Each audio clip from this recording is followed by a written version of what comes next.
Olá, tudo bem? Bem-vindo ao nosso canal Arque Atualiza, um canal criado para trazer novidades e mais conhecimento sobre arquitetura e urbanismo. Bem-vindos ao nosso curso de História da Arquitetura através do Netflix. Hoje, na nossa terceira aula, vamos falar sobre arquitetura gótica e sobre algumas séries, que nós já temos a nossa linha do tempo das séries, então hoje nós vamos focar nos conteúdos das séries La Catedral del Mar e também Nightfall. E ao finalzinho, para você não deixar de assistir a aula, eu vou falar sobre a favorita e queridinha Game of Thrones. Vamos lá? La Catedral del Mar e Nightfall são duas séries que se passam na mesma temporalidade, no mesmo período, que é o século XIV, ou seja, os anos de 1300. Na Catedral del Mar tem uma abordagem mais em relação à vida de um servo que foge, tenta ficar livre, né, sair do domínio que ele tinha da nobreza. Então, ao viver um ano e um dia numa cidade, um servo passava a ser livre. Então, ele foge e vai trabalhar na construção da Catedral de Barcelona. E a série Nightfall já tem um outro enfoque, que é um enfoque muito famoso em filmes e é um tema bem instigante, que é o tema dos Cavaleiros Templários, né? Na busca da reconquista de Jerusalém e de toda a trama de proteção do cristianismo. Então, são duas séries bem interessantes, porém, eu diria que com perfis distintos de público, tá? La Catedral del Mar é uma série mais romantizada, é uma série menos violenta, e a Nightfall já é aquela série mais do tipo Aventuras da Marvel, em cima da temática dos Cavaleiros Templários. Então, lembrando aqui rapidinho que nós falamos na outra aula, a Idade Média é dividida em três grandes fases. Na aula 2 do nosso curso, nós falamos sobre Idade Média Arcaica e Alta Idade Média, onde predominava o feudalismo, e falamos muito sobre os vikings e sobre os povos bárbaros e a arquitetura românica, né, dos mosteiros e dos castelos. Hoje, o nosso enfoque é ao final da Idade Média, o período do século... Nós vamos pegar, né, o meio da Idade Média para o final, certo? Do século XII ao século XIV, XV e vamos até ao século XVI. Então, aqui mostrando para vocês um mapinha da Europa, onde estão organizados os primeiros reinos, né? O reino da França, o reino da Inglaterra, né? Depois, nas próximas aulas, nós vamos falar um pouquinho de como vai evoluir essa questão dos reinos e dos imperadores, enfim. Castilho e Leão, né? A questão do Império Otomano, que fica lá para o Oriente, nós vamos falar também na próxima semana, né? Que é a aula extra que nós vamos trabalhar. E como então está se organizando? Nós estamos aqui vivendo uma expansão do Ocidente a partir do século XII, com a centralização do poder, a afirmação do poder real, ou seja, não é uma transformação de uma hora para outra. Eu sempre chamo a atenção quando eu trabalho com os alunos que os fatos não acontecem de uma hora para outra, como um estalar de dedos. Nós vamos ter uma transição que vai saindo do feudalismo para a ascensão do poder real. Isso começa na França, depois acontece na Inglaterra e vão se configurando esses reinos. E na Idade Média tardia, no final da Idade Média, estão caracterizados o poder real, a presença de um exército, a definição de uma língua, de uma moeda nacional, né, de divisas e de fronteiras de alguns países. E isso vai se estruturando a partir daí, certo? Então, a figura real ela é tão importante que nós vamos ver, inclusive nas catedrais góticas, o friso de reis, ao invés dos santos, como nós víamos na arquitetura românica. Então, agora as figuras reais tomam um outro posicionamento. Além da afirmação do poder real, nessa época tem continuidade as peregrinações, que já estavam estruturadas desde o período românico, como nós havíamos falado na outra aula, e vamos ver também o desenvolvimento das cruzadas, que durante mais de 100 anos alguns reis patrocinaram, papas e reis patrocinaram tanto os templários quanto outros grupos para a tentativa de retomada de Jerusalém, que estava sob domínio árabe. Na próxima aula, na aula 4 do nosso curso, nós vamos falar sobre uma série que vai tratar sobre a queda de Constantinopla, de Bizâncio no caso, né, a tomada de Bizâncio, e aí nós vamos falar um pouquinho mais dessa presença árabe na arquitetura. Mas hoje basta saber que as cruzadas então buscavam a reconquista de Jerusalém pelos cristãos. E levaram, né, porque a gente tem duas questões importantes quando se fala em influências arquitetônicas nesses períodos pregressos. Uma é o comércio. O comércio é uma forma da pessoa sair de um lugar, chegar em outro país, em outra cultura, adquirir um conhecimento e trazer para a sua cidade, ao seu país. O outro são as guerras. Então chama atenção, e a gente tem que destacar, que nas cruzadas, esses cruzados saíam da Europa. Pensem, uma Europa praticamente rural, com aquela arquitetura românica densa e pesada. Eles saíam da Europa, faziam uma parada em Bizâncio, que era então uma cidade cristã, que estava apoiando as cruzadas. Chegando em Bizâncio, conheciam a igreja de Santa Sofia, que nós vamos ver na próxima aula, com uma cúpula gigantesca, uma arquitetura riquíssima daqueles mosaicos belíssimos, e depois iam em direção a Jerusalém. Na volta, no retorno, algumas influências tanto da arquitetura árabe quanto da arquitetura bizantina vão ser vistas na arquitetura gótica. Também vamos ver que esse é o período da ascensão dos centros urbanos, ou seja, é aqui que se configura a cidade medieval. Nesta época, praticamente 5% da população europeia era urbana, é um percentual muito baixo comparado com o que a gente vê hoje em dia, porém, para esse momento em que ainda se vivia de uma configuração mais artesanal, é um número bem expressivo. Nessas cidades medievais, nós temos algumas características bem típicas. Essa imagem é de Carcassonne, é uma cidade restaurada, então como ela foi restaurada, ela serve como um modelo bem legal para explicar as características. A cidade era muralhada, no ponto central mais alto está a catedral, em frente à catedral temos uma praça onde acontece o mercado, porque o comércio se estabiliza e se estabelece como um ponto forte aqui, né, trazer lã de Flandres, esse comércio entre países europeus. Vamos ver estruturas de castelo ou de algum palácio dentro da cidade, que é onde está a nobreza, e vemos também que nesse centro urbano, com a ascensão do comércio, nasce uma nova classe social, que é a burguesia. Então a burguesia ela é fundamental enquanto estruturação. Nós vamos ter então o clero, a nobreza, a plebe e os burgueses. Então os burgueses são pessoas que conseguiram o seu dinheiro trabalhando dentro do burgo. Burgo é a cidade, tá? Então essa classe social é fundamental, inclusive para a gente entender depois as transformações que vão acontecer nos períodos seguintes, como é o caso do Renascimento. Então, o centro cultural dessa fase final da Idade Média sai do mosteiro e vai para a catedral.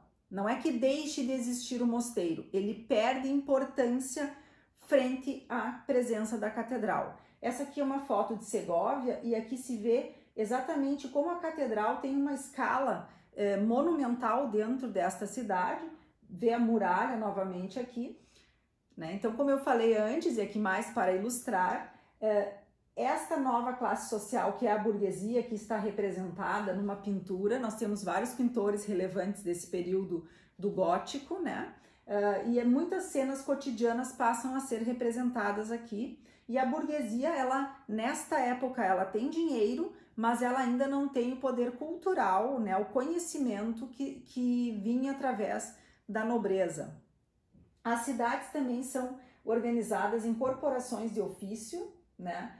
Então nós temos, por exemplo, o bairro dos judeus, temos a corporação dos sapateiros, a corporação dos pedreiros, e a corporação tem um sistema de que sempre tem aquele esquema do aprendiz, né, que entra para a corporação, ele fica um tempo, aprende, depois vira mestre, e assim repassa-se o conhecimento todo nesse período da Idade Média, né? Então, eles estão muito bem organizados, as cidades têm realmente um apogeu, né? Como eu falei antes, as feiras em frente à catedral, elas são tradicionais na Europa medieval, e até hoje muitas cidades ainda praticam as suas feiras medievais, como uma lembrança, como uma referência a esse período da Idade Média. Curiosamente, nesse período é que nascem as universidades, né, como nós conhecemos hoje. Nós temos até um filme baseado num livro, a história do professor Abelardo, que é Heloísa e Abelardo, uma história real, que se chama Em Nome de Deus. É um filme bastante antigo, mas que conta a história desse professor, que era ainda um professor proveniente do clero, porque para ser professor tinha que ser do clero, mas ele lecionava em uma universidade laica, como é o caso, por exemplo, da Universidade de Alcalá, que ilustra essa imagem e que é uma das universidades mais antigas do mundo, construída então em estilo gótico. Nesse período também vamos ver edifícios públicos, palacetes, algumas prefeituras construídas na linguagem gótica, que é o que nós vamos conhecer agora na sequência da aula. Além das séries que eu falei para vocês, não posso deixar de mencionar aqui a dica. Para quem gosta de ler, eu indico a leitura dos livros. Eu li os livros e vi as séries, né? Os Pilares da Terra e Um Mundo Sem Fim. São obras clássicas que mostram a vida de várias pessoas através da construção de uma catedral gótica e depois a sequência na entrada O Mundo Sem Fim na parte do Renascimento. Esta série está disponível no YouTube, tá? Então, quem quiser e tiver interesse, acho que é bem legal também assistir, né? Mostrando, inclusive, como essas fases transitam, como às vezes tem edifícios que são góticos, mas que começaram a ser feitos no período românico e as transformações vão acontecendo. Bom, em relação às séries que nós vamos falar, Nightfall é uma série que foi filmada na Croácia e na República Tcheca. Nós vamos ver que ela é uma série que faz muita referência à questão dos templários, então as cenas acontecem muito ou em castelos, ou em lutas e cidades muralhadas, ou em edifícios como um palácio, uma casa mais abastada, né? Algumas reuniões, como é o caso aqui. Aqui você já vê a rosácea gótica, os espaços, né? A questão da igreja, da presença do papel da igreja enquanto instituição, né? Então é uma série que foca mais nesse sentido. Já na Catedral del Mar, que aqui está traduzida na Catedral do Mar, nós vamos ver a história da construção da Catedral de Barcelona, que é uma catedral do século XIV e que tem cenas muito bonitas da própria obra, né, da catedral, de como eles faziam, como construíam. Algumas cenas também referentes à presença do rei, enfim, das figuras reais, né, e que vão ilustrando esta série. Esta série também é baseada em livros, então quem quiser ler, pode ler o romance em livro, tá? Muito bem. Então, nesse novo contexto, nesse novo mundo de poder centralizado, de países que se organizam, de uma igreja que também vem se transformando, que tem uma escolástica toda específica desse período, nós vamos ver surgir um novo estilo arquitetônico.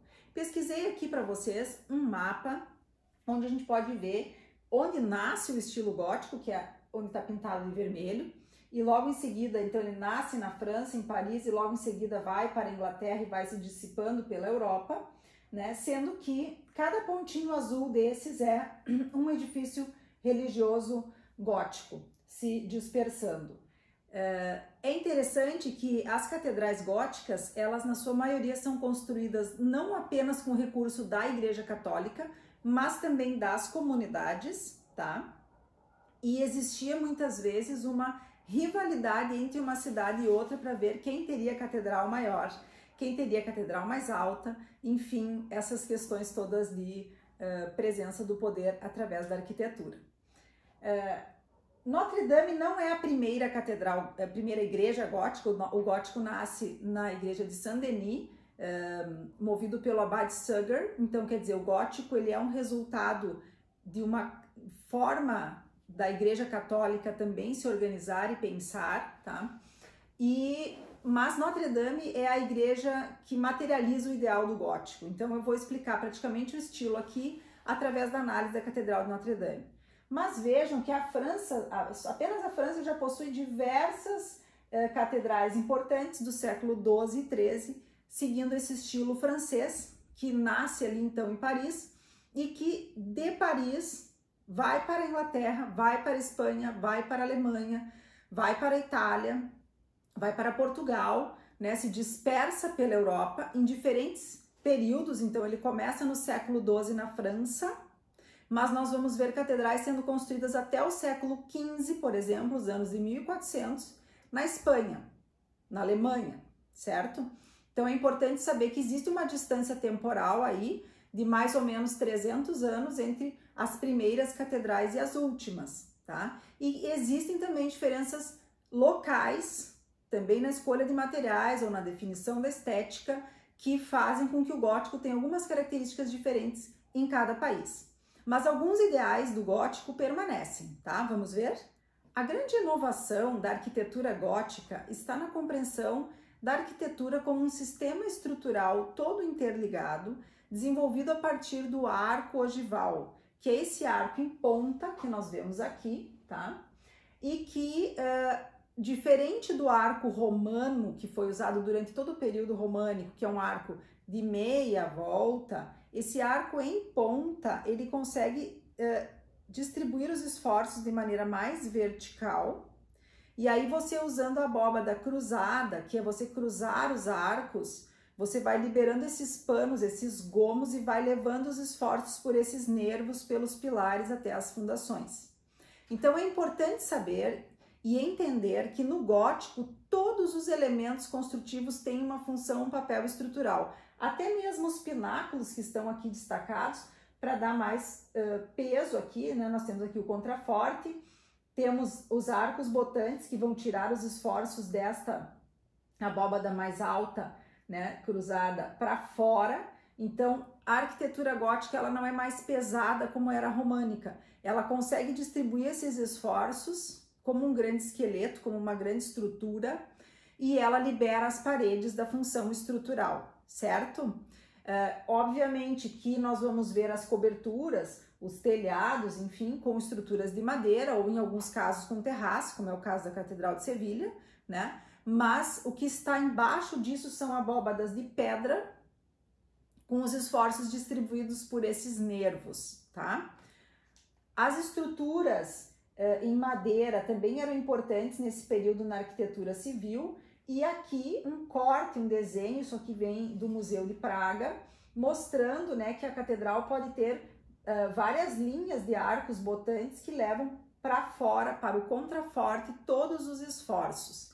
Então a catedral ela funciona como uma grande estrutura, como um grande esqueleto, tá? E isso permite a verticalização do espaço interno, esse olhar para cima. Eu gosto sempre de lembrar que no período gótico nós não tínhamos luz elétrica, então alguns efeitos que a catedral gótica nos passa hoje numa visitação, eles não existiam, porque não existia uma iluminação da abóbada, certo? Então, qual era a tendência? Que o fiel entrasse nesse grande espaço monumental, ele não tinha mobiliário, né? Na maioria das vezes não tinha bancos, as pessoas assistiam a missa em pé, e aquele espaço imenso, gigantesco, trouxesse essa grandeza de Deus na presença das pessoas. Como ela era uma obra construída para Deus e Deus veria todos os detalhes, é muito legal quando você tem acesso a uma parte superior de uma catedral e vê que tudo é super bem acabado, porque tudo está dedicado a Deus. No gótico há um grande simbolismo dos elementos construtivos que vão também além da parte técnica, tá? Então aqui a Catedral de Notre Dame, depois eu vou explicar a planta dela, mas vocês já veem que ela tem a planta em cruz, duas torres que não foram concluídas, temos uma agulha central que é do século XIX, mas um elemento forte do gótico. Como se libera as paredes, nós vamos ver surgir uma nova arte aqui, que é a arte dos vitrais, tá? Os mestres vidraceiros, eles guardavam as técnicas dos vitrais como um segredo de 7 chaves. Então, por exemplo, sabe-se que os azuis da Catedral de Chartres ninguém consegue reproduzir, era um segredo, só tem naquela catedral. Então, essas são técnicas que ficaram muito tempo na mão, por exemplo, da corporação dos vidraceiros, né?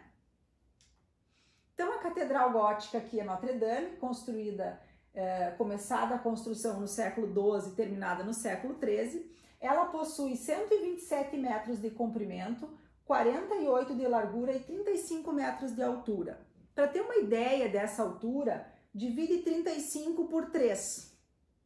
porque cada andar de um prédio tem mais ou menos 3 metros. Então vamos pensar 36 por 3 nos daria a altura de um prédio de 12 andares, certo? Essa é a altura da catedral, um prédio de 12 andares. Algumas nomenclaturas importantes. As catedrais, elas aqui, então eu falei, a planta é em cruz, isso é o que vocês viram lá na imagem, essas outras partes são mais baixas. Nós temos uma nave central, temos 4 naves laterais, cada linha de colunas dessa separa uma nave, que são contrafortes, tá? Temos o transepto, que é os braços da cruz, o cruzeiro, que é o centro, aqui exatamente onde está a agulha, e que é onde se destruiu durante o incêndio, que tragicamente destruiu a catedral, né? Parte da cobertura dela. Essa parte atrás do cruzeiro é o coro, e aqui essa parte redondinha chama abside, certo? Onde nós podemos circular no entorno do coro e da abside é o deambulatório, na entrada fica o nártex e aqui aos dois lados as torres. Na época do gótico existia toda o que eu falei antes, a escolástica, várias regras da religião que repassam para a arquitetura. Primeira coisa importante a dizer, no gótico os santos perdem a importância e quem toma esse papel central é a Virgem Maria. Então nós veremos que a grande maioria das catedrais é dedicada à Virgem Maria, salvo algumas exceções, tá? Então Notre Dame de Chartres, Notre Dame de Paris são, na verdade, Catedral de Nossa Senhora. Quem está na frente aqui? Nossa Senhora. Quem está no friso? Os reis. Então não são mais cenas do juízo final e não são mais os santos, são os reis, Nossa Senhora e o Menino Jesus, tá? No período gótico, Pai, Filho e Espírito Santo é uma trilogia bem importante. O número 3 faz parte desta crença religiosa e ele vem para a arquitetura. Então nós vamos ver a tripartição em diversos momentos da arquitetura gótica. Na fachada, por exemplo, nós temos 3 níveis, a portada, a rosácea e as torres. E também temos essa divisão em 3 portas. Ainda que tenhamos 5 naves, nós temos 3 acessos, a torre, o centro e a outra torre. Internamente, a catedral também tem 3 divisões. E a alteração na proporção e na escala desses elementos é que façam que o interior de uma catedral seja diferente da outra. Então, nós temos o primeiro nível, que é a arcada da nave central. Então, aqui eu estou na nave central e aqui ficam as naves laterais. Então, primeiro nível é a arcada. Depois nós temos o trifório, que é onde você pode circular sobre a nave lateral. E em cima, o clerestório. A luz numa catedral sempre vem de cima, da onde está Deus. A luz vem de cima. Devo até ter perdido aqui meu braço na filmagem. Então, como eu falei antes, Nossa Senhora adquire relevância e também aparece aqui a técnica dos vitrais e das grandes rosáceas. A rosácea é o símbolo da arquitetura gótica. Mais algumas imagens aqui de Notre Dame para mostrar os nervos e também as abóbadas em arco ogival e nervuradas, mostrando todo esse belo sistema estrutural do gótico. Em Paris, nós temos uma raridade do estilo, que eu só trouxe para exemplificar, que é a Sainte-Chapelle. Sainte-Chapelle não é uma catedral, existem diversas outras igrejas góticas menores.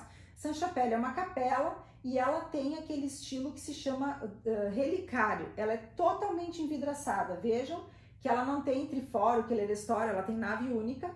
Então tem os arcos ogivais, né, os nervos, e ela é totalmente envidraçada. Agora vamos dar uma olhada como o gótico vai para os outros países. Na questão do livro Os Pilares da Terra, o rapaz, personagem, sai da Inglaterra, vai a Paris, conhece o gótico e volta para a Inglaterra construir uma igreja gótica. A Inglaterra, ela se inspirou também na França, porém o gótico inglês, ele não tem o refinamento das proporções do gótico francês. Em termos de fachada, nós vamos ver alguma deturpação assim, dessas proporções que os franceses prezam tanto. Essa é a Catedral de Salisbury. mas também dentro usam as abóbadas cruzadas, e nós vamos ver em Oxford, por exemplo, a criação de um tipo de abóbada típica dos ingleses, que é a abóbada em leque, que é um tipo invertido de nervuras. Quem quiser, dá uma pesquisadinha ali no Google. Temos aqui também a Espanha. A Espanha é um caso bem interessante, porque a Espanha foi dominada pelos árabes até pouco antes desse período do gótico, certo? Então foi acontecendo a Reconquista, alguns territórios ainda permaneceram em mãos dos árabes até entrados do século XI, XII, XIII, né? Dependendo, quanto mais ao sul, mais tardio foi a Reconquista. E o que nós vemos aí na Espanha em alguns territórios? A presença dos árabes formou pedreiros e artesãos de cultura árabe, então que trabalhavam muito bem, por exemplo, esses rendilhados que vão aparecer muito nas catedrais góticas espanholas, tá? Principalmente nas do sul da Espanha.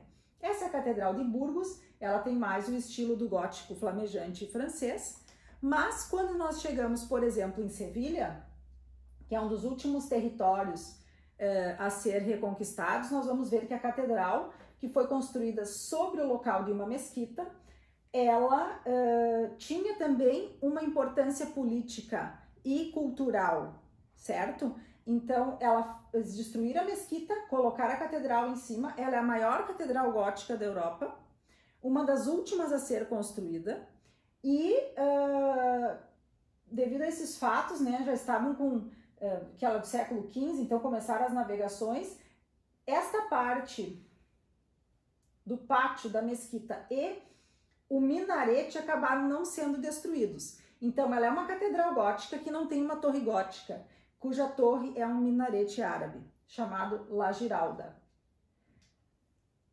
E essa catedral, ao contrário, aqui vou voltar das demais, ela não tem telhado sobre as abóbadas, então é interessantíssima a visita. Eu tive a oportunidade de caminhar aqui em cima e subir aqui quando fiz um curso, e a gente vê, né, muito bem como é estruturado e como é construído. Algumas dessas abóbadas ruíram e foram reconstruídas em período posterior, por isso mais decoradas. As originais são assim. Na Itália também vemos o gótico. A igreja mais conhecida da Itália é o Domo de Milão, do século XIV, porém nós temos algumas catedrais em estilo gótico, também em Florença, em Siena, e curiosamente na Itália os romanos tinham uma crença de que superfícies não revestidas significariam pobreza. Então os romanos sempre revestiram as suas edificações com mármores e granitos, né? A gente viu isso já na primeira aula. Isso faz parte da cultura deles. Então as catedrais góticas na Itália e mesmo as românicas em algumas cidades eram revestidas com mármores e granitos, diferente do restante da Europa.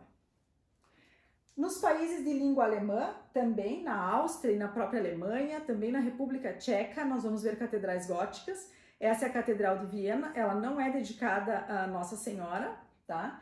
Ela é uma catedral que tem um telhado aqui cerâmico com mosaicos, belíssimo também. Então vejam, cada país vai tendo as suas características. Esse é um púlpito gótico esculpido também, que eu gosto muito dessa foto porque ele mostra como a escultura integrada à arquitetura dentro do estilo gótico.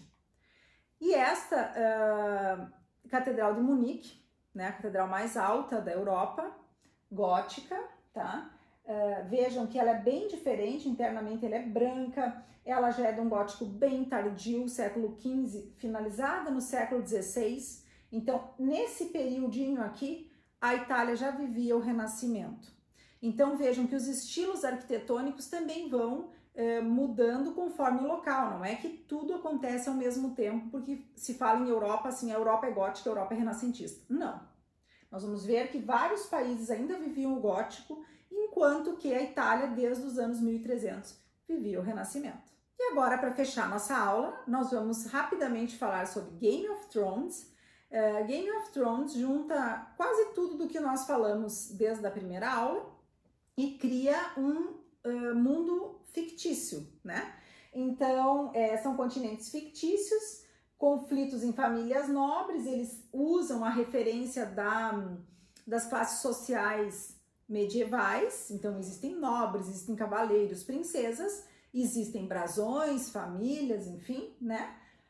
É uma série que foi filmada em diversos lugares do mundo, Canadá, Croácia, Islândia, Ilha de Malta, Marrocos, Espanha, e que Estados Unidos, Escócia, tem mistura paisagens naturais, mistura arquitetura, e que usa das referências reais, né, junto com computação gráfica. Então, em algumas cenas se filma a cena numa paisagem real e depois se excluem elementos, incluem elementos para trazer a essa realidade criada do Game of Thrones, tá? Então aqui a cidade que mais se referencia em Game of Thrones é Dubrovnik, na Croácia, também teve filmagens aí do Nightfall. A cidade hoje é um ponto turístico bem forte em relação a questão da série, né? Muita gente vai até lá, tira foto nos locais, nos castelos, enfim, tem até alguns locais que estão sinalizados. Então aqui são imagens reais, imagens da série, né? Em como a série então transforma, né? Coloca os personagens nesses cenários, faz algumas pequenas mudanças, certo? Nesses cenários reais medievais. E a série mistura um pouco de tudo, então tem acontecimentos no Pátio das Donzelas do Real Alcázar de Sevilha, na Espanha. Esse Real Alcázar, ele aparece em muitos filmes, ele aparece também na Cruzada, e aqui temos uma curiosidade rápida para falar, que essa arcada do térreo foi construída na época dos reis, dos califas, né, dos mouros. E essa arcada do segundo pavimento, ela é renascentista. E como eles usam esse pátio como cenário de filmes, no filme A Cruzada tem uma cena aqui dentro que ela é da época das cruzadas, porém o renascimento acontece depois. Então, na verdade, poderia ter sido feita uma reestruturação digital para tirar esse estilo arquitetônico que não existia na época das cruzadas. Também em Game of Thrones faz uso da ponte romana de Córdoba, então na Espanha, né? Então é um cenário da arquitetura romana que aparece ali. Então não é medieval, é romano, e assim como o anfiteatro romano de Itálica, na Espanha, né? Itálica fica ao lado de Sevilha, é o assentamento romano que deu origem à cidade de Sevilha e também foi explorado na série Game of Thrones. Existem diversos sites que montam, inclusive, o roteiro turístico para quando a pessoa é muito fã fazer as visitas. No caso de Game of Thrones, você vai ter que fazer várias viagens, porque as locações são em muitos pontos diferentes do globo. Inclusive, por exemplo, alguns pontos do Marrocos que são trabalhados, né, a fortificação aqui em tijolos, que são trabalhados na série. Muito obrigada pela aula, pela presença de todos na aula de hoje. Sigam a Arque Atualiza nas redes sociais, tanto no Instagram quanto no nosso canal. Vai lá, gostou do vídeo, curte e faz um comentáriozinho. Um beijo, até semana que vem.